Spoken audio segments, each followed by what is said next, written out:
Hello. We are coming to you live from the automobile. I don't know. It always sounds bad.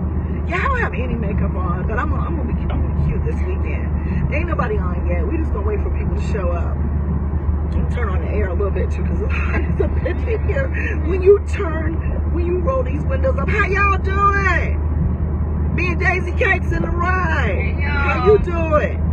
Anyways, this is like, hey Chris, hey Tuna. I want all y'all to know that I got most of the orders out. And just as we were leaving, the postman pulled up. So we are on our way to Daughters of the Moon. Hey Valerie. Hey Val. The car is packed, but I can see out the back window, and I really think that that's like a really important thing. You know, I think that's an accomplishment, because at one time we wasn't seeing out this back window. So anyways, what y'all doing today? Because we don't really have nothing to talk about, but we was bored, so we're just gonna see what y'all's doing. What's going on? Happy new moon in Libra. Yes, and happy Diwali if you are Hindu.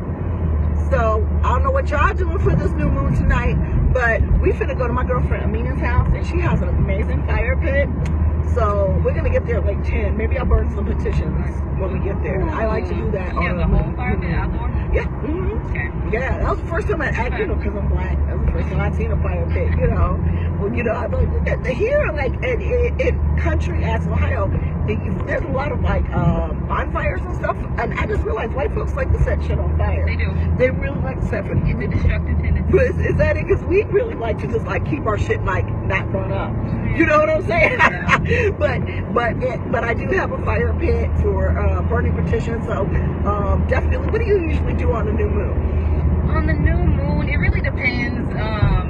Generally, I'll do a spiritual bath if I'm at home with my own herbs and roots and crystals. Yeah, I should have done that this morning, but you know. You take a spiritual shower too. Yeah. Oh yeah, that reminds me, y'all. I've got the big tea balls on the website now, because a lot of people were like, I showed it to them in the Work 101, and they were like, what do you use that for? And I was like, well, I put it in my tub. Like when I'm getting my bathtub, I'm putting it in a big ass teacup. Right. You know. Sit your ass in that big ass teacup. Right, because I don't really have the money. I cut my arm. I keep looking at it, make sure I'm not bleeding all over the place. I don't really have the money to keep calling the plumber. You know, now that I'm a homeowner, when I was renting, I didn't give a fuck. I said all the roots right down the. I didn't care. Yeah, those the ones that you got are huge. Yeah, they're like. Yes. They're meant for your bathtub, right? They're 5 inches, but I love them for a bathtub. Like if you're going to, hello, mama, you outside? We'll see you. Is that tomorrow? Hey, how are you? So that's what the elders and daughters of the moon.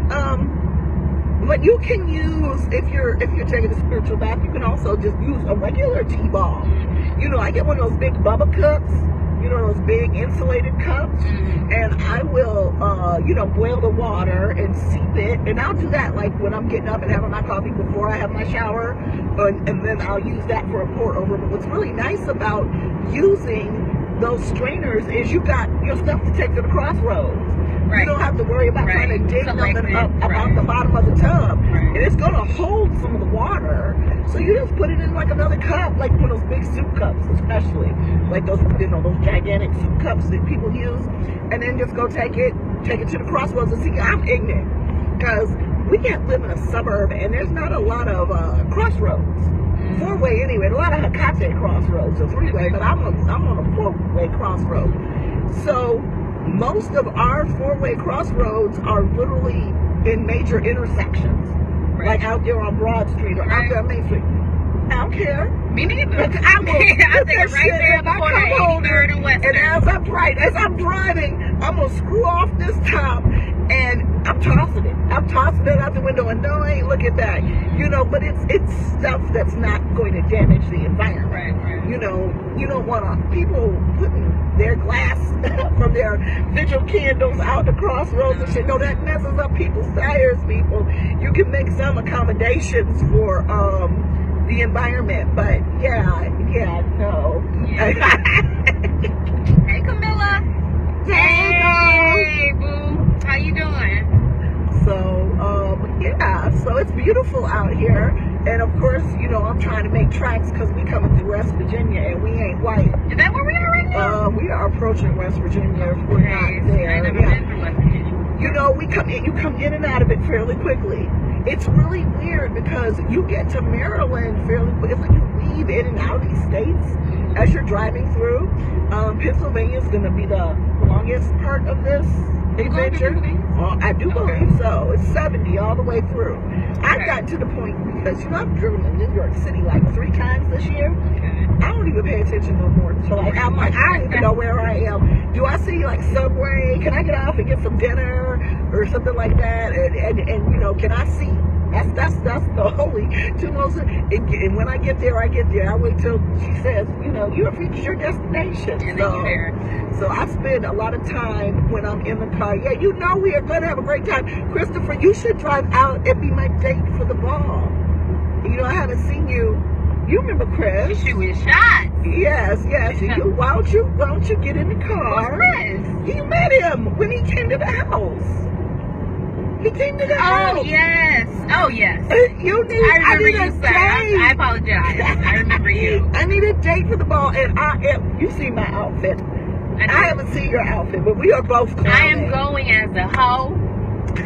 It is beautiful. No. It's not extravagant, but it is raunchy. Well, you know what? There's nothing wrong. We ain't Christian. Gonna let y'all know. I fully intend to always let my hoe out. You know, I think that keeping your hoe locked up is a bad thing. That whole sexual repression. I mean, that's why I was like, you know, people are always talking, like I was telling you about my daughter. She was like, yeah, she living like a grown-ass woman. Yes, she is. She got social life, she got a boyfriend, and she got some birth control. And she got work to do. Right. And she got work to do, and that girl makes a 4.0 something. So, you know, my thing is, I just don't want no more grandbabies. You know, that first one my stepdaughter had one. I don't want no more grandbabies. Just be safe and enjoy your life. But get yours, boo. I let my daughter wear whatever she wants to wear. You want to know why? Because number one, I really think the young girls get policed way too fucking much about what they're wearing. Yeah, and another thing is, I used to be her size. Look at me. I'm just like, look, you only gonna get this body one time. You better flaunt that shit, boo-boo. You know what? You have a good point about the policing, though. I remember being young. I remember being Trinity's age, and I always had a little, you know, little backside. Right. So any skirt I put on, it was lifted up in the back. Any dress I put on, it was booty coming out the back. And I remember because of that, I used to feel so uncomfortable. And people make you feel uncomfortable. Right. That's some bullshit. I would change my posture. Bring my booty in, and it fucked my posture up. Oh God, no.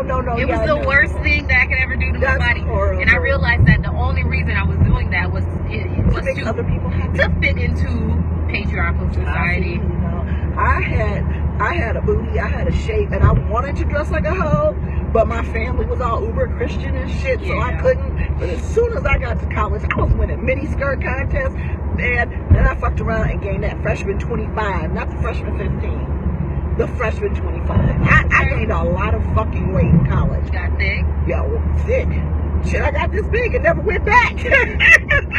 I remember when I was first married, I gone up to a size 12 or 14, and I'm sitting on the bed getting dressed, and my ex-husband, my first husband, asked me if I had on underwear because he couldn't see them. Fatness. The belly was sitting on my leg. No, you did not. Yes, he did. And I realized that, oh my God, you got so fat. But you know what? I have never, ever hated being fat more than I love to eat. Okay. So, you know, I'm like, I'm happy, you know.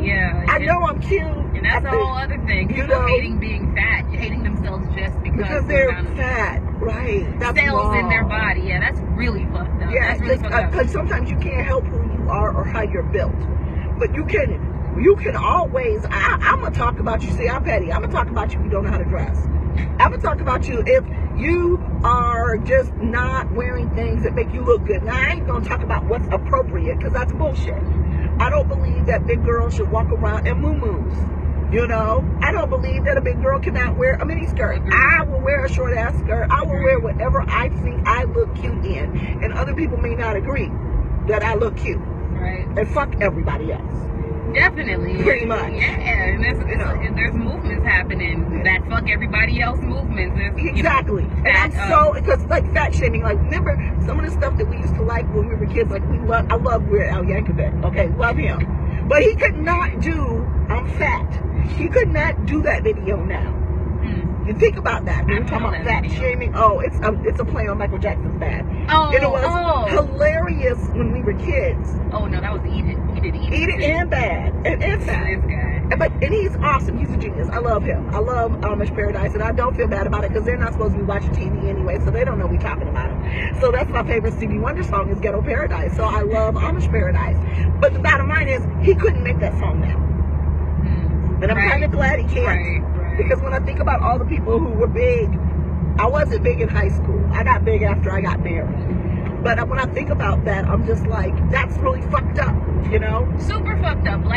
Especially black fat people with nappy hair. It's like collectively decided that it's okay that they're the butt of people's jokes. And that's not cool. That's not cool. And now I love big fat black people with nappy hair. I love fat black people. I don't date skinny men. Is it because they are the original? Yeah. Goddess image? Yes. And you know what? When you fat, that means you got money to eat.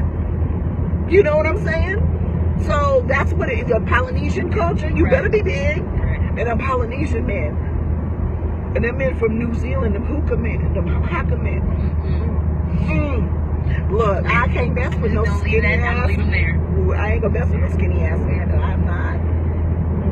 You know, I don't really mind that. Skinny niggas love me. No, and I love them. I didn't know that just because you're skinny didn't mean that you they be skinny all the way around. No, skinny because you're skinny don't mean skinny man, that everything on you is skinny. And I had to learn that. I had to turn off my mind, my judgment. They have curves. They like skinny men always have penises that have a hook. And that's some good shit. I don't want to reach down to grab your ass and there's nothing there. Oh, you like booty. Oh yeah, you gotta have something on you. And I don't like morbidly obese. I don't like people that like can't walk down the street without breathing. I don't want I'm not attracted to like the crumps type of people, but it's like, but there's somebody for everybody, I'm trying to be I'm like a middle in the road type of person. I don't want nobody looking like Jack Sprat. Do you remember Jack Sprat? Nah. Jack Sprat could eat no fat. His wife could eat no lean. He was chubby chaser. Yeah. Okay. So I don't want nobody this big, but I don't want anybody substantially bigger than me, because think about this, especially these are the things. Daisy's much younger than I am, but we're not going to talk about that. Let's talk about the fact that people my age die in their sleep. Okay? People 45 and older will have heart attacks and die. What if somebody big as hell on top of me and they die? And when nobody can hear you scream. I'm mad. That's a thought. That is a thought. That is a consideration. That is a consideration when you get older. If he is on top of me and he dies, no, she didn't. I gotta keep the cell phone next to the bed. I'm not trying to die like that. That sounds like an episode of Law and Order SVU. Now look, if you read that book called Gerald's Game, no, bitch, you are not chaining me to the bed. That's why I got that velvet headboard. Ain't no place for no handcuffs. Because if you die while we're fucking and I'm chained up and I can't call for help, let me tell you something. If y'all don't hear from me for like 24 hours, send help. I'm laying up under a fat man. This is a very specific phobia. It is. It's a very specific thought to have and to create. I have to just be real careful. I'm like, what's your heart like? How you feeling? Yes. And I have to be able to. The thing is health level is good. You just have to. I have to be able to push you off of me if you die. Cause I got it like that. I might kill it. I'm sorry. I got the good stuff. I'm like, I've hurt people before, and there's got to be. I think there's something special about witch pussy, don't you? Yes. I think there really is something special about witch pussy. Yeah. You have spiritually cultivated your inner, because it's all about cultivating what they call the Kundalini energy. Right. Bringing that energy up your spine. I got pregnant off of Oh shit! I didn't know what I was doing, but I was cultivating myself as I was on it, breathing and bringing the thing up. Man, yeah, look, and I think that's another thing. People. I told my daughter's 15, and actually I started fucking way before she did. Her daddy,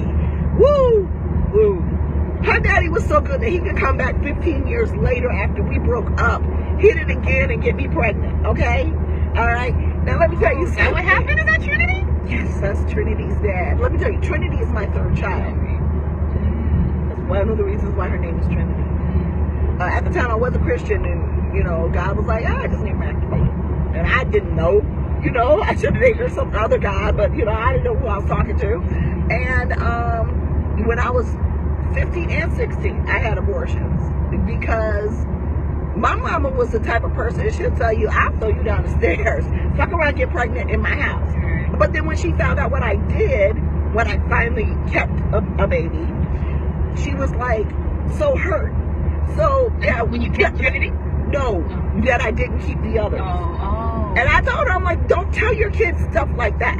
Yeah. Don't threaten your kids if they do something natural and they get pregnant. No, we don't want teen mamas. But I think that most of us, I know so many of us in her family and in her dad's family, other people's families, we made sure we got our educations. You don't have to be having abortions. You know what I'm saying? Your family should take care of you. Make sure the baby's okay. Yeah, the village. So when my stepdaughter got pregnant, I was like, come home. You don't need to be living with nobody. You need to go to school. You need to raise your baby. You know what I'm saying? But I don't want my daughter to have that burden. So I was just very straight up with her. I didn't want to go to my mom and ask for birth control. My mother was always like, oh, you could ask for birth control. But I knew my mama, every time I would leave the house, she'd be like, oh, you going fucking? I'm like, yeah, as a matter of fact, I am. Right. Right, but I'm not going to do that. We weren't going to have that conversation. I'm not going to have that conversation with my mother every time I left the house. So, unfortunately, I had to make some really bad decisions. And, Crystal Williams says, truth, I still haven't told my parents about the first pregnancies, and I was grown. I had to finally tell my mama, because what happened was me and him got back together 15 years after we broke up. And my mama was dying, and she didn't tell me. What she told me was that I needed to have a grandchild. My mama said, I want a grandchild. She's like, that one right there, he'll do. She didn't care. She knew him. Luckily, his family was amazing. And, she's always had all of them in her life. And he's emotionally unavailable, but he loves her, and she knows she's loved. And that, she doesn't have as many daddy issues as somebody whose dad just wasn't never around. He's around. She just don't want to be bothered with his ass. And that's his fault. Because I don't believe that women should keep their children from the father. And now, if he ain't paying to support you or the child, and they should help, take them to court. But don't keep your kids from them unless they're a danger. Now, there's some men out here that's a danger. That is one thing I noticed, and that's once I started doing root work for other people, that was one of the main situations that kept coming up. Like, the baby daddy is crazy and might kill us. What do I do? Man, look, every time I get a reading like that, I tell them, like, disappear. Get a fucking gun and disappear. Right, make sure you have protection for yourself. Get a gun and leave. Create a whole new life. I'm a big fan of the cut and run fund, okay? When I was married, I always kept $1,000 in the bank that he did not know about. Because you could be married to somebody your whole fucking life, and you'll wake up one morning and they'll be like, choking your ass out. Choking you out. That has happened. It happened to one of our sisters here online. I was like, wait a minute, I thought y'all was good. I'm fucking crazy. And see, me, I'm going to go to jail. Okay? The next time a motherfucker think he gonna put his hands on me, I'm gonna catch a case. You're not gonna go to jail. You're not gonna catch a case. You're gonna be safe and protected. But let me tell you something. You're gonna die. Well, it ain't gonna happen because I ain't as dumb as I used to be. But let me tell you something. My ex-husband hit me once and he regretted buying me them Ginsu when we got married, because I chased his ass straight up out the house with the butcher knife, with his pants around his ankles. He thought he was going to die that night. He ain't never hit me again.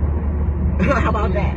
Because I grew up my whole life watching women get that ass beat. She said, that's our two favorite bitches. I watched my aunt, my mama, get their asses just kicked. And I was like, no. I told my family that if I ever killed my husband, that I wanted them to go to court and lie and tell everybody, yeah, he was just beating her ass, and I was hoping she'd leave before it was too late. But if you hit me, you better kill me. You better kill me. Because people like talk shit. I like to fight. I'm from the west side. I will cut you. I will cut you in your sleep. I'll wait till you go to sleep. I'll set you on fire. I'll pour boiling water on you. But see, I ain't got to do none of that shit. Because if a man puts his hands on me, I can poison him swiftly. Right. Because I know how to now. And I'm shocked that a lot of brothers got away with beating women like they did because it's so easy to poison someone.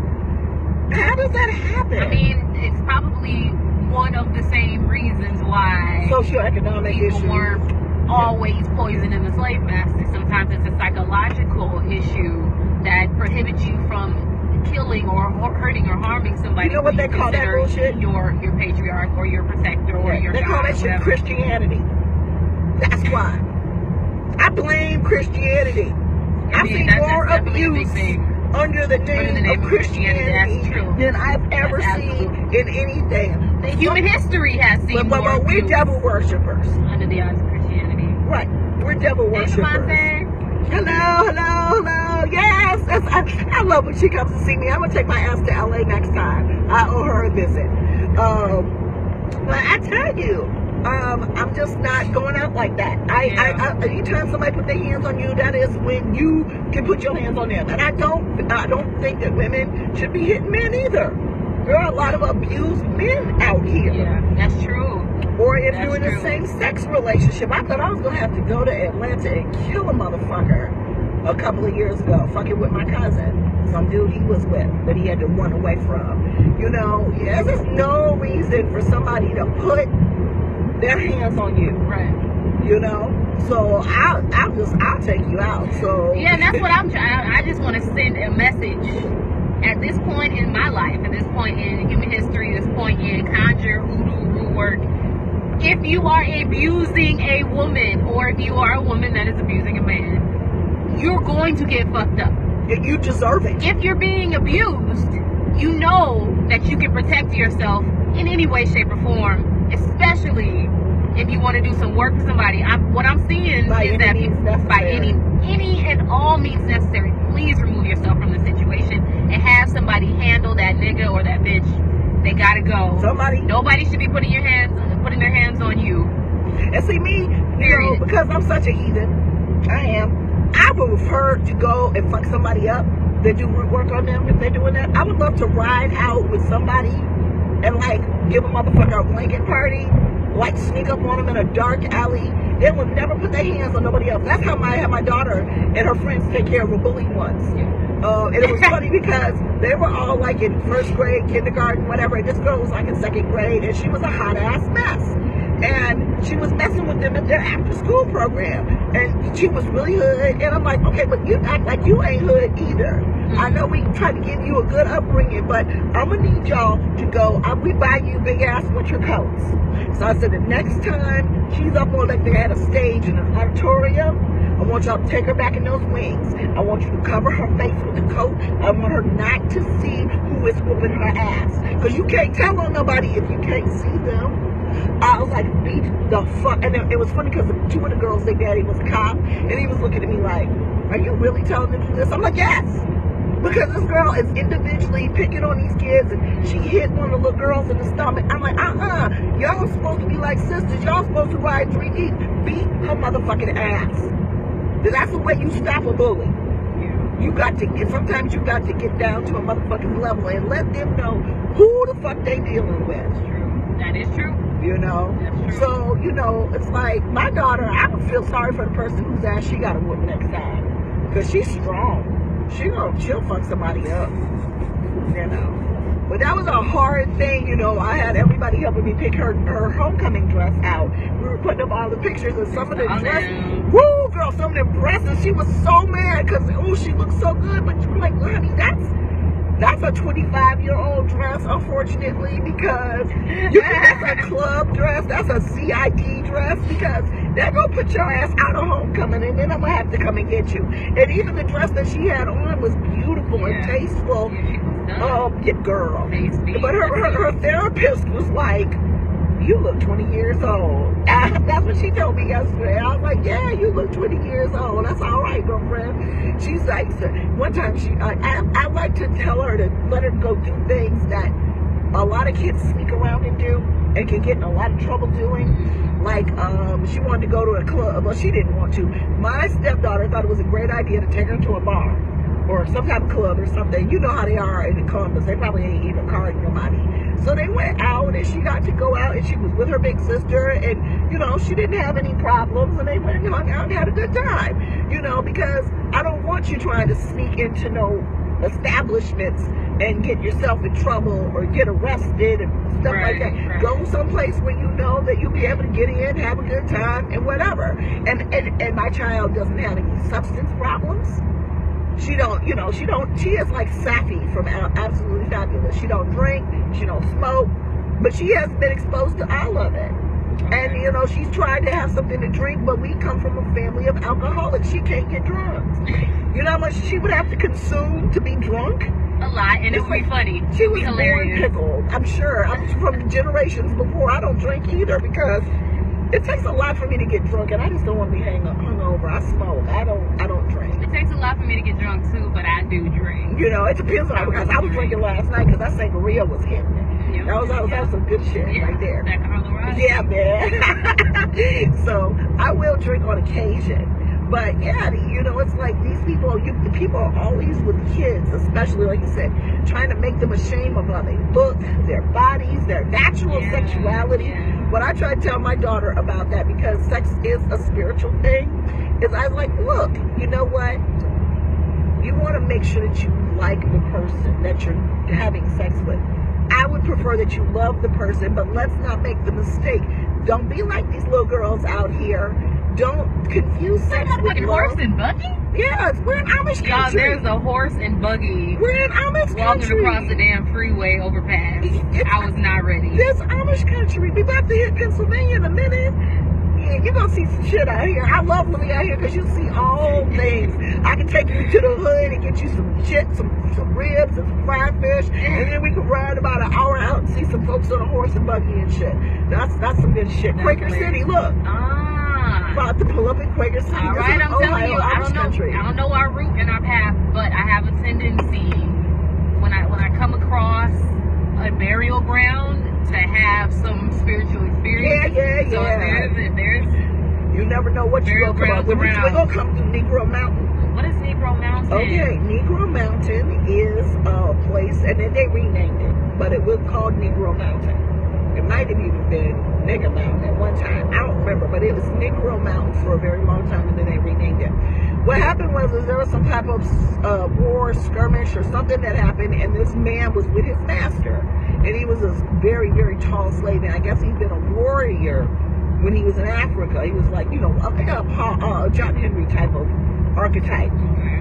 And there was a big battle, and he slayed a whole bunch of motherfuckers up on that mountain. So they named it Negro Mountain. They couldn't even name it after him. They just called it Negro Mountain. So when we drive, every time we drive to D.C., we come through Negro Mountain. Oh, yeah. Yep. We're going to take a look at Negro Mountain. Yes. And I was in the car the last time when it was funny because my girlfriend Amina, who we're staying with, she put up when I did her blessing at her wedding. And when we came for the wedding, that was the first time I saw it. And I was like, well, what the hell is this? Negro Mountain? What? What is this? But yeah, and I went on Wikipedia, and it's this whole story. Look at how beautiful that is. It's beautiful. I mean, we're coming through the mountains, and the trees are changing, and it's just. Yeah, I think we can. Yeah, if we can. Yeah. I don't know if you guys can see the beautiful. Well, hopefully we'll get another clearing. But we just came up on some really, really beautiful trees. I'm going way too slow too because I'm running my mouth, and I got on cruise control. So I'm gonna take this up to 70 because I'm doing 60, which is ridiculously slow. We'll never get there. Can you see it, y'all? Did y'all see it? It's really beautiful out here. I love living out here, and the land is cheap. You know. I'm gonna have me a compound one day. But even the winter is nice. Shy. We somewhere in Ohio. We're in Ohio. On our way to DC. In the middle of Ohio. We're on our way to the BWI. What do they call that?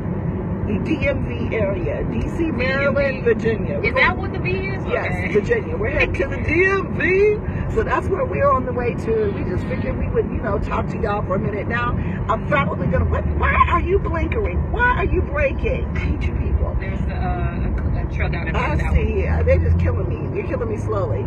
So I'm going to listen to, I think I'm going to listen to some Apache. And then I think we're going to turn on some HGTV. We can watch that, on some HGTV. Yeah, I do that. I don't watch it. If you just like I'm talking to y'all and I'm looking at the road.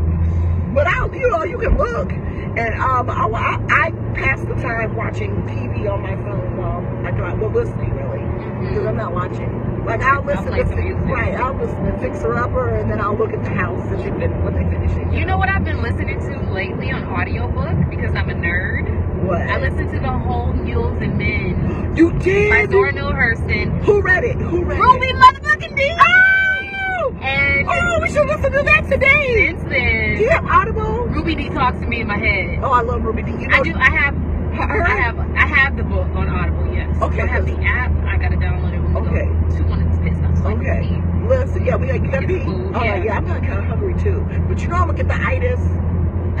So you gonna have to get behind the wheel. Plus, I gotta finish my presentation. Let me tell y'all. I hope somebody records. I'm the last speaker on Saturday before the ball. So before I go get toe up from the flow up, I'm gonna should I get high. No, I'm not gonna get high before I speak. I get real deep when I'm high though, but that's beside the point.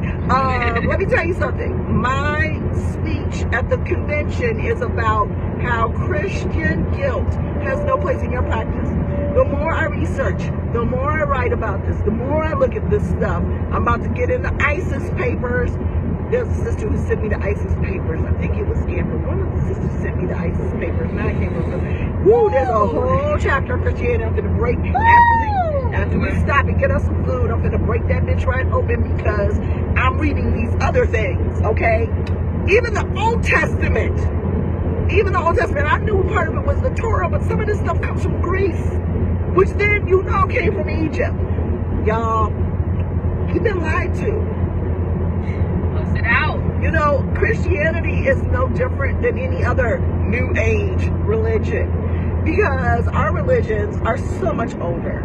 I want you all who are coming to the convention, I want you to pull up the evolutionary chart of religion, the tree. I want you to study that tree because I don't know if I'm going to have a projector, but I want you to look at where Christianity falls in the face of history and where it comes from. Okay? Because I'm going to break this shit down for you. You ain't never, ever, ever, ever, ever need to feel bad, worry about going to hell when you find out what these people did with this Bible. Because it is not the Word of God. And people talk like it's the inspired word. Well, I can be inspired to say what the fuck I want to, too. No. Y'all better get with religions that never died. That's what you better do. And the reason why they don't want you to is because it's powerful. It really, if you guys stop to think about it, I don't know how many of you have ever had to deal with Christian relatives. Talking about how you're going to go to hell or how your life is going to fall apart because you're a witch or because you joined an ATR. But I'm going to tell you, if you do it and you mean it, you're not doing it just to be special snowflake. Or you're trying to be spooky. If you really are about it, your life will change in phenomenal ways and it will be good. Now, and you're going to be challenged. You're always going to be challenged when you go to initiate into a practice. I hate these people. They drive so fucking slow. When you go into a practice, just like when I got baptized, I got pregnant right after I got baptized.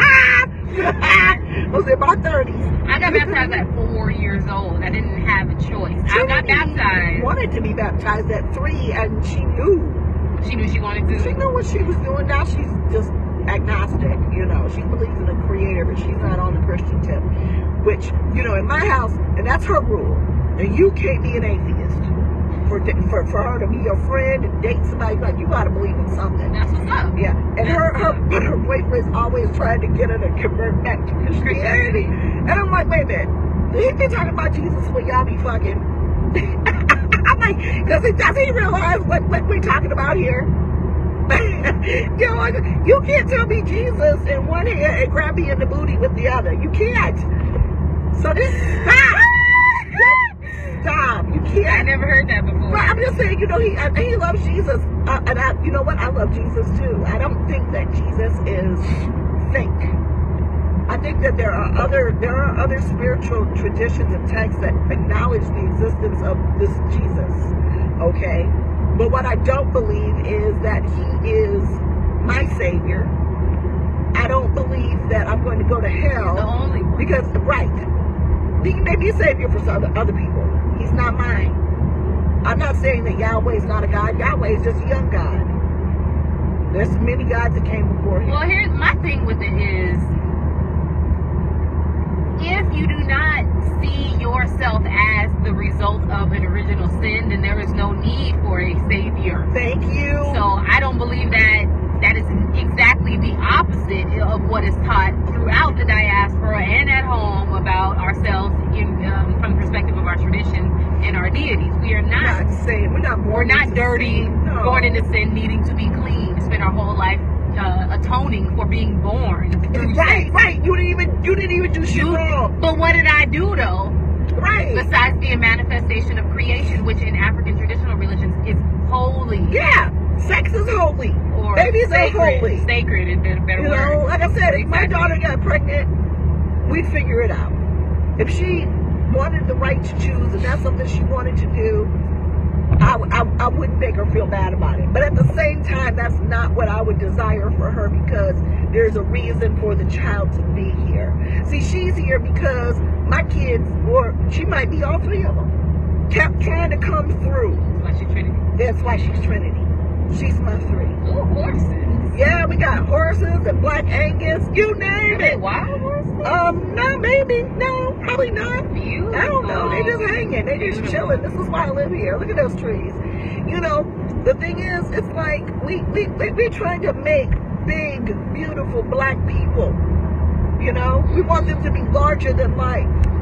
And I'm all for women's right to choose, because if I didn't have that right to choose, I wouldn't have a master's degree. You know? I wouldn't be able to support myself. I probably wouldn't be sitting right here, right now with y'all. I'd probably be sitting in somebody's storefront church. Right. Looking stupid. Agreed. You know, my kids would have been grown. Women's right to choose is and has always been the case. And it needs to be. Always been the case. And this is not an option I would want for myself anymore, or my daughter. Since about 2013, I have been personally inspired to decolonize a woman's right to choose. There are a lot of different methods for dealing with your controlling your birth, I guess. Yes. Birth control. Yes. Then going straight to pharmaceutical or going straight to hospitals and things like that. Those are traumatic places for black people too. You know, you used back in the day, you used to only go to the doctor to have a baby if you was at risk. You know, right? You know what? Well, man, I ain't seen the inside of an emergency room till I was 16 years old. We didn't do shit like that. I got stabbed with a metal cake stand from my old Schwinn bicycle truck. Okay, my grandmama put some mercurochrome on that shit, butterflied that shit up, sent me back outside to play. That's some shit I would send my baby to the emergency. I'm like, oh my God, I don't know about that. No, we gonna go get you stitched up. But my old folks didn't do that shit. Yeah, we need to relearn those practices. We need to learn how to take care of ourselves. Because niggas getting shot and then going to the emergency room and having to wait. And then they're getting arrested. And then because they got shot.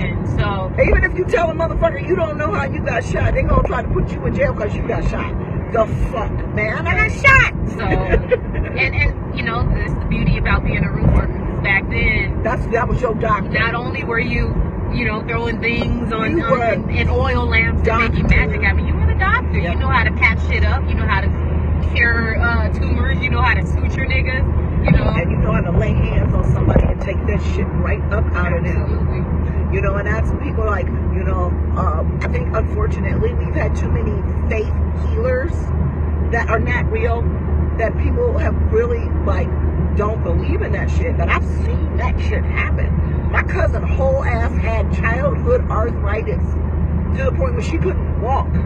And they anointed that child and she got up, and the next thing we knew she was running track. So y'all tell me, I watched, okay, we gonna get off? Did we find something? What did it say? Did it say food? We don't know. Okay, no. Let me tell you something. If it don't say food, you don't get off the expressway. Not out here. Okay. Ooh, no, you can hear the banjos. Can't you hear them? I hear deliverance. All right. I'm gonna take your word for it. I'm gonna stop and I hear this. I see like Taco Bell, Subway, something like what? Harley Davidson? No. Yes, that's Harley. Nope. That's a Harley Davidson showroom. Nope. I love my hogs, but some of the folks that drive them don't love me. So we're going to keep going until we find. So yeah, you saw the trailer hitch. That reminds me, y'all. Next summer, Conjure Camp Out. Come one, come all. We're gonna do some really cool shit in Columbus next year. And one of the things in the Central Ohio area is we're going to have a camp out. Full ass, full on ritual, everything. Whatever you do, bring your magic. Bring it. We're going to do it. We're going to have a fabulous time. We're going to learn from each other. We're going to love each other. And for the first time for something that I'm doing, it's going to be open to everybody. If you down, don't come here talking about some All Lives Matter shit, though. Because you'll be sent home. You better be about it. You better be woke, and you're welcome to come. But if you ain't woke, stay home. So I think we're going to have a really good time. I'm just really, really looking forward to it. And I want to be exposed to other people's magic. I want to learn what other people do, partially because part of it is my own ancestry. Secondly, it's always good to know the magic of your oppressor. And there will be some people that will teach it to you. Some of these these Rockefellers and shit, they ain't doing nothing but ancestor veneration. Let me tell you something about putting these folks in their skull and bone societies. They are channeling and witchcraft. Vampiring, usurping energy from their ancestral lineage and other people. Let me tell you, there ain't no fucking way that Trump is president but through witchcraft. I'm sorry. Somebody did some shit to put that man in office. No. I think they all get worked. I think that Reagan didn't even hide his. Reagan, he worked with a psychic, right? Astrologer. Shit. Unless it was on them charts. I think the Clintons used to go down to Haiti. 10 miles. Take exit 219 on the right on I-470 get certain work done for them. Who? They're always in Haiti. Man, let me tell you something. They're fucking the kids. They're in Haiti. That's what oppressors do, though. Not only do they invade, but they take advantage of the magical abilities of the indigenous people. Absolutely. You see pictures from back in slavery with the master's wife back there in the slave cabins getting her palm read. So it's not unusual for the oppressor to, secretly believe in the power, the ritual power of the oppressed. They believe. And subscribe and pay money for it. And charge us for it now. I will not. No. Absolutely not. No, it's not happening. No. Support my people. Support our magic. Witchcraft is involved in this presidency. Oh, of course. And I'm sorry, I just don't believe that there was enough bout it bitches that was fighting it. I think a lot of people gave lip service to fighting his election. With witchcraft? Yeah. I remember they did that big thing. I just think it was weak sauce. I think a lot of it was weak sauce. I think that if we really showed up and showed out, especially black people, and they scared of us coming back into our power, you all have to understand the historical significance of them trying to snuff out our ancient practices. People are always talking about, well, if your magic's so powerful, why didn't you all go through everything you went through? I'm like, how the fuck do you think we're still alive? And name somebody else who has survived all of this. Name another race. Okay? Name another race. And I'm only second to us as far as mysticism is concerned, to me, is Jewish people. How you think they survive? Where you think they get their money from? They still sacrifice animals. Okay? Openly. In New York City. Right. We get stigmatized. But we get stigmatized. But theirs is kosher and it's good for you. What I mean, you know, and then halal meat. It's sacrificed. If you eat meat, some type of sacrifice is taken care of. Yes. It's either holy or unholy. Ooh, I'm getting a Subway salad. I like food. I didn't get this fat just looking at food. So yes, but you don't get the itis. Is this the exit? Okay, see now? I hope so. I really hope so. Me too. Because if not, we're going to have to wait for the next one. I hate this shit right here. We are in a construction zone and it feeds off and you got folks on one side and folks on the other, and I hate this shit, and I'm so glad there's nobody behind me. It's like threading a goddamn needle. Oh, being in a tight. Yeah, oh God, I hate it. Hate it. It is nerve-wracking. You know, and that's we were talking about that Raven effect. Like when some real psychic shit comes on me, the walls close. It's like, woof, and so it's a very uncomfortable feeling because you know you're about to get some shit, and you know, but then being in an expressway like this, and when it closes in like that, you ain't getting nothing but fear.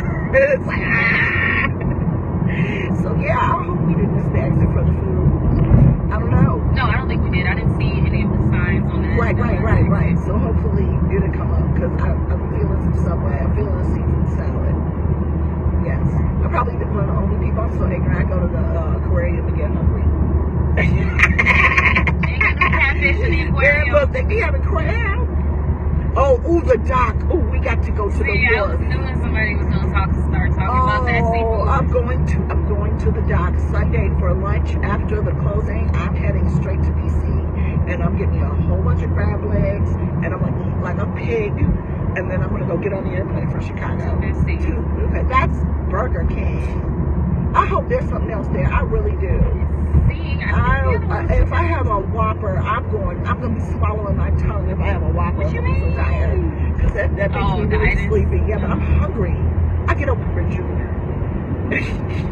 It's a no-calorie weekend. Don't judge me. I'm about to have some fun. Yeah, the best seafood to me is out east. So I'm really, really, really looking forward to it. I'm looking forward to that mambo sauce. Yeah. The last time I went to DC and told somebody when I was in LA that I had just came back from DC and that I hadn't had no mambo sauce, they were pissed. They sell mambo sauce. I'm wondering if it's the same. They sell mambo sauce in Chicago. I've seen it. And it was before I started practicing, so I didn't even recognize the word. You know, so it's like, I didn't know it, but people say it's really good. So yeah, I'm about that. There's this other place that we'll probably go to before we go to the mall. That's over by my girlfriend's house where they make Asian food, soul food, seafood in the same restaurant. It's this big ass cafeteria. Girl. Greens and beef fried rice in the same place. It's gonna be good. Oh yeah, and the drinks. Well, I had a gin and tonic. Drink? Really good drink. That's a drink. I'm a drink, y'all. Full service bar and sweet potato pie. And oh my God, there's this vegan place. Oh my God, vegan chicken and waffles. I don't know. Did we miss the exit? Okay. We gotta go. Because we done missed all the food and I'm starving. So we gotta find out where we're gonna eat. Maybe we can find a Subway, but the next restaurant we're gonna stop off. So we gotta go, y'all. Because we keep missing exits because we're talking to y'all. Mambo sauce, look it up. Y'all kill me.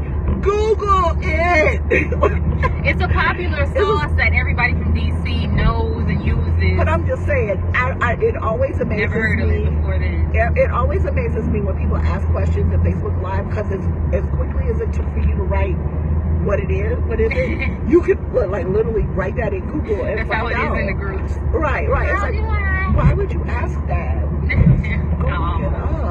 I'm trying to empower y'all. I'm not trying to embarrass you. I'm trying to empower you. Just go Google that shit. I tell my daughter all the time, I did not buy you a smartphone for you to ask me stupid ass questions.